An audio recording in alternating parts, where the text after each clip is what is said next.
এই মাথায় ছাতা ধর। এই ছাতা তোর মাথায় ধরতে বলছি, আমার মাথায় ধরতে বলছি। ও ভুল হয়েছে সাহেব, ধরতাছি। সাহেব আমাকে একটা কাজ দিন না। দেখছিস না আমার এখানে কত লোক কাজ করছে।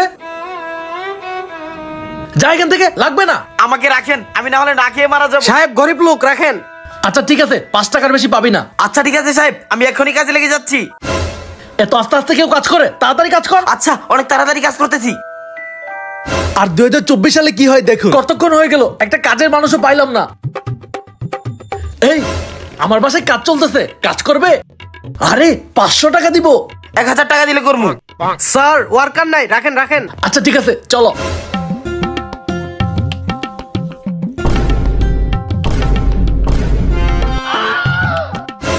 এই তোর আমার উপরে কি ফেললে এগুলা? আর তোর তো আস্তে আস্তে কাজ করলে হবে? কি তুই আবার কামলা পাইছিস নাকি? তোর কাজই করবো না।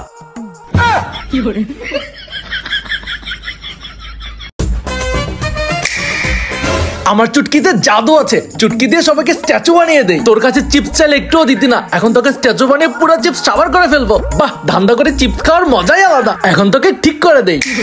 আরে আমার চিপস কোথায় গেল? গায়েব হলো কিভাবে? কিরে তোরা আমাকে ধাক্কা দিলি কেন? আমরা ধাক্কা দিছি, তুই ধাক্কা দিছিস। আমাকে মারতে আসছ তাই না? দাঁড়া তোকে মজা দেখাচ্ছি। বাইরে ভাই দেখতে তো শুকনো লাগে, কিন্তু এত ভারী। আরে বাপরে, এটাও দেখি অনেক ভারী। খাই কি এরা, এত ভারী কেন? আরে আমি থাপড় দিতাম ওই বেটাকে, মিজানকে কেন থাপড় দিলাম? এই দাঁড়া আজকে, দাঁড়া। আরে ফোন, আজকে যেদিনকে স্ট্যাচু বানিয়ে ওর ফোনটাকে হাতিয়ে দেবো, দেখবো কি আছে ফোনে। আল্লাহ গো, কানের মধ্যে মনে হয় ইয়ারফোন। এর জন্য তো আমার চুটকিও শোনে নাই আর স্ট্যাচুও হয় নাই। জেদনি ভাই, সরি ভাই।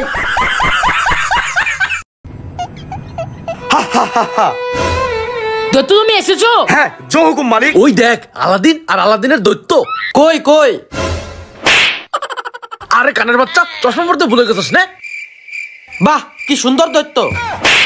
খালি মারতেছো কেন? মারবো না? সুন্দর দৈত্য দিয়ে কি করবি? বিয়ে করবি নাকি দৈত্যরে? কাহিনী না করে এখন জলদি চল, আমরা চেরাকটাকে হাসিল করি। আমি যা বলছি সব বুঝতে পেরেছো? হ্যাঁ মালিক। তাহলে চেরাকের মধ্যে চলে আসো। এই আলাদিন, দে চেরাক দে। না দিব না। তোর কাছে আমরা চাইতে আসি নাই, তাহলে ছিনিয়ে নিতে আসছি। আমার কাছ থেকে ছিনিয়ে নিয়ে গেলি তোরা পস্তাবি। বাহ, অবশেষে চেরাকটা হাতে পেলাম। এই এত পাগলের মতো হাসিস না তো। দে আমাকে, সোনা দানা টাকা পয়সা দে। না আমি দিতে পারবো না। আমি চেরাক ঘষেছি, এটার মালিক আমি যা চাবো তাই দিবি। আচ্ছা ঠিক আছে, এখনই দিচ্ছি। সৌমুন্দার সু। ম্যাও। এই দত্ত, তুই এটা কি করলি? শুন তাহলে। শোনো দত্ত, আজকে থেকে তোমার কাছে কেউ যদি লোভ করে সোনা দানা চায়, সেই লোভী, তখন তুমি তাকে বিড়াল বানিয়ে দিবা। এইটাই ছিল কাহিনী। ওরে বাবারে, আমি ভাগি। ভাইয়া চলো একটা গেমস খেলি। ওকে। একটা নারকেল গাছে 5টা নারকেল আছে, ওখান থেকে একটা পড়ে গেলে কয়টা নারকেল থাকে? 4টা থাকে। একদম ঠিক। পরের প্রশ্ন, হাতিকে কিভাবে ফ্রিজে রাখবা? আরে হাতিকে কিভাবে ফ্রিজে রাখা যাবে? আরে ভাইয়া, প্রথমে ফ্রিজটা খুলবা, তারপর হাতিকে ঢুকাবা, তারপর ফ্রিজটা বন্ধ করে দিবা। আরে এ মানে আচ্ছা এটা বলো, জিরাফকে কিভাবে ফ্রিজে রাখবা? এইবার আর বোকা বানাতে পারবি না। প্রথমে ফ্রিজটা খুলবো, তারপর জিরাফটাকে ঢুকাবো, তারপর ফ্রিজ বন্ধ করে দিব।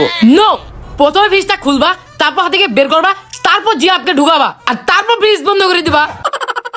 আচ্ছা এটা বলো, একটা জঙ্গলে সিংহ পার্টি রাখছে, সিংহের পার্টিতে সব পানি আসছে, একটা পানি আসছে, বলো তো কোনটা? কে আর সিংহই হয়তো আসে নাই।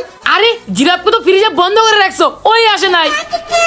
একটা কুমির ভরা নদী আছে, সেই নদী পার হয়ে মিজানকে যেতে হবে। এত কুমির থাকার পরেও মিজান কিভাবে নদীটা পার হলো? আরে কিভাবে আর, কুমিরের উপর দিয়ে হয়তো বা টপক করে লাফ দিয়ে গেছে। আরে সব কুমির তো সিংহের পার্টিতে ছিল, কিন্তু তারপর মিজান মারা গেল কিভাবে? জানি না। প্রথমে যে একটা বললাম না, নারকেল গাছ থেকে নারকেল পড়লো, ওই নারকেল মিজানের মাথায় পড়ে মিজান মারা গেছে।